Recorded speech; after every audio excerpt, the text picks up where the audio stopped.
Halo saudara, dari Arlington, Virginia, saya Helmi Yohanes dan tim VOA kembali hadir dengan serangkaian berita Amerika Serikat dalam segmen Sapa Dunia. Saudara, proses vaksinasi massal di Amerika terhambat akibat adanya badai salju yang melanda sebagian besar wilayah negara ini pekan lalu.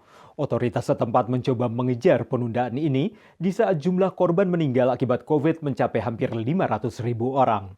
Para petugas di Amerika kembali berjuang mengirimkan jutaan dosis vaksin dan perusahaan kurir seperti FedEx dan UPS kini bekerja lembur setelah badai salju yang parah memperlambat distribusi vaksin. Sedikitnya 6 juta dosis vaksin tertunda pengirimannya, yakni jumlah yang setara dengan 3 hari pengiriman. Gunung Putih kini meminta agar lokasi vaksinasi terus dibuka. Dampak keterlambatan ini terasa di seluruh Amerika, dan para pejabat di Arizona berharap hal ini tidak menyebabkan tertundanya tahapan vaksinasi berikutnya.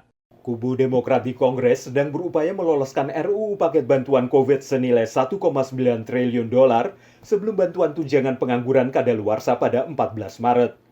RUU ini termasuk bantuan bagi usaha kecil, dana 350 miliar dolar untuk pemerintah negara bagian dan lokal, serta bantuan langsung tunai 1.400 dolar bagi mayoritas warga pembayar pajak Amerika. Sementara itu, jumlah korban meninggal akibat COVID hampir mencapai 500.000, yakni setara jumlah penduduk kota Sacramento. Para petugas kesehatan masyarakat di Sacramento mengatakan angka 500.000 kematian itu jauh lebih besar dari apa yang dibayangkan oleh tim mereka tahun lalu. Hingga hari Minggu, kasus COVID yang terkonfirmasi di Amerika telah mencapai 28 juta kasus positif. Saudara, Donald Trump tidak lagi menjabat di Gedung Putih, namun bukan berarti ia hilang dari dunia perpolitikan Amerika. Trump masih memiliki dukungan kuat dari pendukung Partai Republik, dan dengan bantuan sejumlah pimpinan partai, ia ikut memainkan peran penting dalam partai tersebut. Gedung hotel dan kasino The Trump Plaza yang pernah jadi tujuan wisata judi di Atlantic City dirobohkan Rabu lalu. Tapi mantan Presiden Donald Trump belum menyerah dalam kancah politik. Dalam pernyataannya, Trump berkata senator yang mendukung McConnell tidak akan memenangkan pemilu kembali. Ia mengancam akan mendukung penantang sayap kanan dalam pemilihan pendahuluan dibandingkan petahana partai. The main goal with that is to make sure that the 75 million people who voted for President Trump know that the president is still going to be active and engaged in U.S. politics, that he is going to keep pushing for candidates who support the America First agenda.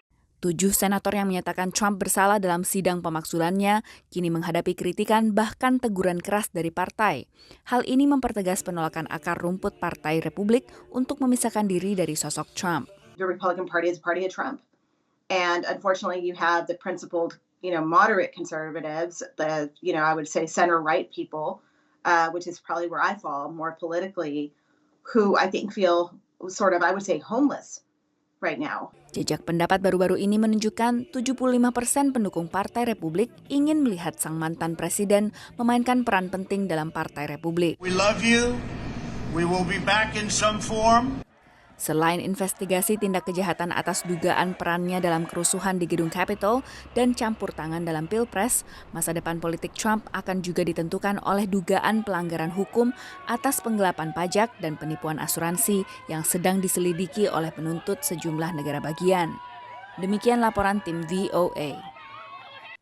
Beralih ke warga lansia, terutama penghuni panti yang menjadi salah satu kelompok prioritas vaksinasi COVID di Amerika. Tapi bagi sebagian lansia, pendaftaran vaksinasi lewat internet terasa cukup sulit. Ini mendorong para relawan untuk membantu mereka, mulai dari mendaftar online hingga membantu transportasi ke lokasi vaksinasi. Cari waktu vaksinasi, daftar online, lalu tinggal ke tempat pelaksanaan vaksinasi begitu mendapat giliran. Tapi bila tak rutin mengakses internet atau gagap teknologi alias gaptek, bagaimana mulai mendaftar? Itulah yang dirasakan banyak warga AS yang memiliki orang tua gaptek dan berupaya mendaftarkan mereka untuk vaksinasi lewat proses yang cukup berbelit. Soonest appointment I could get for her was April 10th in Binghamton, New York, which is a 4-hour drive. Some are like little corner pharmacies, so I'm like trying to figure out who has what, emailing them. Some of the emails bounced. That site started sending out messages to the folks who'd signed up saying, we don't have as many doses as we thought we did, so we have to cancel your appointment. Belum lagi transportasi yang bisa menjadi kendala. Di Washington DC, laki-laki ini akhirnya merelakan waktunya untuk membantu para lansia. Having transportation is helpful here because they're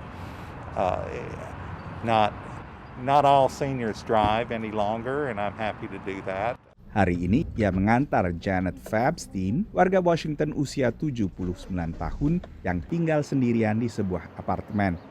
Oh, I definitely needed help. I'm not very good at figuring things like that out. Seperti warga lain di ibu kota AS dan kota-kota lainnya, Janet sejak pemberlakuan PSBB awal Maret juga praktis tak keluar rumah. Demikian laporan tim VOA. Memelihara kucing menjadi salah satu pilihan mengatasi kejenuhan saat pandemi. Warga diaspora Indonesia Irfan Satriadi di Oakton, Virginia mengadopsi 2 kucing sejak awal pandemi. Sementara Willy Priyoko, YouTuber pemilik akun Kucing Om WP di Jakarta, merawat 5 kucing sambil membuat konten media sosial. Sekarang yang ngomong ya kucing aja. lebih baik ngomong sama kucing daripada ngomong sama lampu kan.